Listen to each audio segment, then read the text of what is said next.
고구려 최고의 무장 을지문덕과 영양왕의 고명딸 고수아의 혼례는 성대하고 화려하게 치러졌어. 평양성 전체가 온갖 화려한 등불과 꽃으로 가득했고 왕궁 안팎에는 축하의 함성과 북소리가 끊이지 않았지. 수많은 귀족과 대신들, 그리고 고구려의 명망 높은 장수들이 모두 축하의 잔을 높이 들었어. 그야말로 나라 전체가 을지문덕과 수아의 혼인을 기뻐하는 듯했지. 하지만 모두의 환한 미소와 축하의 목소리 사이에서 단 한 사람만은 이 상황을 불편하게 지켜보고 있었어. 바로 영양왕의 이복 동생인 고건무였지. 고건무는 연회장 한쪽 구석에 서서 잔을 들고는 말없이 혼례를 지켜봤어. 그의 입술은 꽉 다물어져 있었고 눈빛은 점점 날카롭고 냉랭해졌지. 눈앞에 펼쳐진 축제의 풍경이 마치 자신을 조롱하는 것처럼 느껴졌어. 결국 저 을지문덕이 왕의 곁까지 깊숙이 파고들었구나. 왕족인 내가 설 자리가 점점 좁아지는구나. 그는 마시는 척하며 술잔을 들어 올렸지만 술이 입술에 닿지 않았어. 손이 미세하게 떨리는 걸 스스로도 느꼈지. 마음속에서 불안감과 초조함이 끝없이 솟구쳤고 숨조차 막히는 듯했어. 을지문덕이 고구려의 명망 있는 공주와 혼인하여 왕과의 혈연으로 이어지면서 고건무 자신은 점점 더 밀려날 것이 뻔했지. 왕의 자리에 더 가까이 가려던 자신의 계획이 이 혼례로 인해 크게 흔들리고 있었어. 고건무는 이를 갈며 조용히 중얼거렸어. 을지문덕, 그대는 이미 나의 자리를 하나둘씩 빼앗고 있구나. 이대로 가면 난 영원히 형의 그림자 속에서 썩어갈지도 모르지. 그의 눈빛은 점점 더 어두워졌고 손에 든 술잔은 강하게 움켜쥐어졌어. 축제의 환호와 웃음소리가 더욱 커질수록 그의 가슴속 깊이 자리 잡은 불안과 시기심은 점점 더 선명하게 자리를 잡아갔지. 혼례가 진행될수록 그의 마음은 혼란스러웠어. 이제 그에게 남은 선택지가 점점 줄어들고 있었지. 고건무의 표정은 점점 차갑게 굳어갔고 결코 쉽게 풀리지 않을 깊고 어두운 그림자가 그를 삼켜가기 시작했어. 영양왕의 선택은 정확했어. 을지문덕과 수아의 혼인 생활은 겉으로 보기에 더할 나위 없이 좋아 보였지. 실제로도 둘은 주변 사람들이 부러워할 정도로 화목하게 지내고 있었어. 하지만 이 모든 것이 영양왕의 의도와 정확히 맞아떨어졌다는 사실은 을지문덕 본인만 모를 뿐이었지. 수아는 을지문덕과 관련된 모든 것을 꼼꼼히 영양왕에게 보고했어. 그가 누구를 만나는지, 하루를 어떻게 보내는지, 그의 행동 하나하나까지 빠짐없이 알려줬지. 그녀의 보고는 항상 상세했고 정확했어. 하지만 단 하나 중요한 문제가 있었지. 어느 날 수아는 영양왕 앞에서 난감한 표정으로 조심스럽게 말을 꺼냈어. 아버님, 난구님은 도무지 무슨 생각을 하시는지 알 수가 없습니다. 영양왕은 그 말을 듣고 눈썹을 찌푸렸어. 그의 눈빛엔 의심과 경계심이 서렸지. 네가 부족한 것이 아니냐? 그대가 신뢰를 얻지 못한 탓이 아니겠느냐? 수아는 급히 고개를 저으며 간곡한 표정으로 아버지를 바라보았어. 아닙니다, 아버님. 난구님께서는 하루에 10마디도 하지 않으십니다. 그렇게 과묵하고 속내를 알 수 없는 분은 처음 보았습니다. 영양왕은 여전히 의심스러운 듯 수아를 날카롭게 응시했어. 혼인 생활이 좋다고 하지 않았더냐? 문제가 없다고 했잖느냐? 수아는 그 말을 듣고 얼굴이 붉게 물들었어. 부끄러움 때문인지 아니면 다른 이유 때문인지 알 수 없었지. 그건 좋습니다. 말을 안 해서 그렇지. 몸으로는 오히려 과할 정도로 절 아껴주시고 배려해 주십니다. 절 바라보는 눈빛에서도 애정이 느껴집니다. 그런데 말을 안 하십니다. 말을요. 영양왕은 약간 초조해진 목소리로 다시 물었어. 그래서 누구를 만나느냐? 동북아와 교류는 하는가? 강의식은 어떤가? 다른 대인들이나 귀족들과 밀담을 나누지 않느냐? 수아는 아버지를 한참 동안 바라보다가 작게 한숨을 내쉬었지. 아버님, 하루에 10마디도 하지 않는다고 말씀드렸지 않습니까? 왕따 같습니다. 누구를 만나는 것도 없습니다. 집에서 한 발짝도 나가지 않고 그저 저와만 지내십니다. 수아의 뺨은 다시 한번 붉게 물들었고 영양왕은 딸의 말을 듣고 어처구니 없다는 듯 한숨을 내쉬었지. 그거 참, 고구려 최고의 무장이라는 자가 말 한마디 없이 지낸단 말이냐. 수아는 살짝 고개를 끄덕이며 부끄러운 듯 입술을 깨물었어. 그렇습니다, 아버님. 제가 본 사람 중에 가장 과묵한 분입니다. 그래도 고구려 최고의 장군님은 분명합니다. 수아의 마지막 말을 들으며 영양왕은 복잡한 심정으로 깊은 생각에 잠겼어. 을지문덕은 수나라의 대군도 물리친 강력한 장수였지만 그의 속마음과 생각은 왕조차 도저히 헤아릴 수 없는 어둠 속에 잠겨 있었던 거야.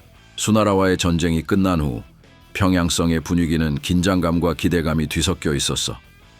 영양광은 전쟁 이후의 후속 처리를 위해 긴급히 재가회의를 소집했지. 왕궁의 대전엔 동북아를 비롯한 각 부의 대인들과 무장들이 모두 모였고 영양광은 침착한 얼굴로 회의를 시작했어. 짐은 이번 기회에 수나라를 다시 한번 강하게 몰아붙이고자 하오. 대륙으로 진출할 수 있는 절호의 기회가 아니겠소? 대신들의 의견은 어떠하오? 대전하는 즉시 술렁이었어. 영양광의 말이 끝나자마자 동부대인 연태조가 힘차게 일어나 단호하게 외쳤지. 마땅히 대륙으로 징역해야 합니다. 수나라는 이번 패전으로 사기가 꺾였고 지금이 절호의 기회입니다. 병사들의 사기도 하늘을 찌를 듯하니 밀어붙이면 분명 승리할 것입니다. 강희식도 고개를 끄덕이며 거침없이 덧붙였어. 맞습니다. 우리 삼조고 전사들은 더욱 강력해졌고 이번에 수나라군을 완벽히 꺾은 것을 잊지 말아야 합니다. 이 기회를 놓쳐서는 아니 됩니다. 하지만 고건무는 약간 망설이다가 입을 열었어. 이번 전쟁에서 큰 승리를 거뒀으니 이를 발판 삼아 더 크게 나아가야 합니다. 고구려의 기세를 만방에 떨쳐야 합니다. 그 순간 영양왕은 문득 이상한 점을 깨달았지. 을지문덕은 대전 가장 중요한 자리에 앉아 있었지만 단 한마디도 하지 않고 침묵으로 일관하고 있었어. 그의 얼굴엔 어떤 감정도 드러나지 않았고 마치 전혀 다른 곳에 있는 사람처럼 묵묵히 듣기만 했지. 결국 영양왕은 조심스럽게 입을 열어 그에게 직접 물었어. 을지 장군의 의견을 듣고 싶소이다. 그대는 어떻게 생각하시오? 대전의 모든 이들이 숨을 죽이며 을지문덕을 주목했어. 을지문덕은 천천히 고개를 들고 영양왕을 마주 보았지. 그는 나지막한 음성으로 담담하게 말했어. 태왕기시여 소신은 수나라와 화친하시는 것이 옳다고 생각합니다. 지금 우리의 국력으로는 수나라와 전면전을 벌이는 것은 병사들의 희생만을 불러올 뿐입니다. 우리는 힘을 길러야 합니다. 수나라는 결코 쉽게 볼 나라가 아닙니다. 모든 신하들은 어리둥절한 표정으로 서로의 얼굴을 바라봤어. 을지문덕이라면 누구보다도 전쟁을 원할 거라고 생각했던 그들이었기에 그의 발언은 뜻밖의 충격이었지. 영양왕은 결국 회의를 파하고 을지문덕과 단둘이 마주 앉아 술잔을 기울이며 조용히 담소를 나누었어. 왕은 솔직한 마음으로 을지문덕에게 물었지. 장군 오해 마시오. 짐은 그대가 궁금해서 물어보는 것이오. 그토록 수나라와 싸우길 원했던 그대가 왜 이제 와서 화친을 말하는 것이오. 지금이 저들을 몰아붙일 절호의 기회가 아니오. 을지문덕은 조용히 고개를 숙이며 잔을 만지작거리다가 담담히 대답했지. 태완기시여 소장이 말 주변이 없습니다만 우리 고구려가 지금 원정군으로 출병 가능한 숫자는 기껏해야 10만에 불과합니다. 영양왕은 고개를 끄덕이며 답했어. 그것이면 충분하지 않소? 지난 전투에서 6만으로도 30만을 이기지 않았소? 을지문덕은 차분히 고개를 저으며 영양왕을 바라봤지. 하지만 만약 우리가 실패한다면 어떻게 되겠습니까? 왕은 조금 놀란 듯한 표정으로 물었어. 장군이 있는데 실패할 리 없지 않소? 을지문덕은 심각한 눈빛으로 대답했지. 태왕이시여, 우리가 10만 병력을 잃는다면 다시 그만큼의 병력을 채우기엔 오랜 시간이 걸립니다. 하지만 대륙은 다릅니다. 지난번 전투에서 수나라가 30만을 잃었다 해도 그들은 지금 당장 다시 30만 병력을 일으킬 수 있습니다. 영양왕은 그의 말을 듣고서야 현실을 직시했어.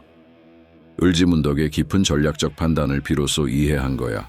즉 국력 자체가 다르다는 말이군. 우리가 함부로 고개를 숙일 수는 없지만 지금 당장 저들을 완벽히 무너뜨리기엔 국력이 부족하다는 뜻이겠소. 하지만 그렇다면 우리가 영원히 수나라를 칠 기회가 없는 것이오. 을지문덕은 차분히 고개를 들어 왕을 똑바로 바라보며 조용히 말했다. 그렇기에 더욱 힘을 길러야 합니다, 태완기시여. 내정을 더 튼튼히 하고 농사를 잘 지어 생산력을 높이며 국력을 더 키워야 합니다. 반드시 수나라가 흔들리고 무너질 기회가 올 것입니다. 그때 우리가 강해진 힘으로 밀고 들어가면 대륙을 정벌하는 것도 꿈이 아닐 것입니다. 을지문덕의 말에 영양왕은 깊은 감명을 받았고 가슴속에 웅대한 꿈이 다시금 불타오르는 것을 느꼈지. 그는 을지문덕에게 술잔을 가득 채워주며 진심으로 말했다. 고맙소 장군, 자 한 잔 받으시오. 을지문덕은 정중히 잔을 받아들었고 두 사람은 조용히 술잔을 부딪혔지. 왕과 장군은 말없이 마주보며 앞으로 펼쳐질 고구려의 미래에 대한 깊은 신뢰와 기대를 함께 나눴어. 장안성은 말 그대로 뒤집어졌어. 수문제는 분노로 얼굴이 붉게 달아올라 자신을 말리려는 대신들을 모두 물리치고 고구려와의 전쟁을 망친 출정 장수들의 목을 가차없이 잘라버리고 그 시신들을 성벽에 매달아 버렸지. 그나마 살아남은 자들은 감옥의 깊고 차가운 곳으로 던져졌어. 당장 다시 군사를 일으켜라. 저 오만한 오랑캐들을 용서할 수 없다. 이번엔 내 손으로 직접 놈들의 목을 베고야 말겠다. 하지만 대신들은 필사적으로 왕의 뜻을 말리기 시작했어. 폐하, 송구하오나 저희가 너무도 큰 패배를 겪었나이다. 군사의 사기는 이미 바닥을 쳤습니다. 게다가 북방의 겨울이 코앞입니다. 혹독한 추위를 견딜 힘조차 군사들에게 남아있지 않사옵니다. 수문제는 이성을 잃고 대신들에게 고래고래 소리를 질렀지. 도대체 을지문덕이란 자가 그리 대단한 인물이란 말이냐? 왜 단 한 명의 무장도 그 자를 꺾지 못한단 말인가? 대신들은 어두운 표정으로 서로 눈치를 보다가 가장 연로한 대신이 조심스레 한 발 앞으로 나와 떨리는 목소리로 말했지. 피해하, 그 을지문덕이란 자는 대단히 위험한 인물입니다. 그가 펼친 전술과 전투력은 마치 무신 그 자체였습니다.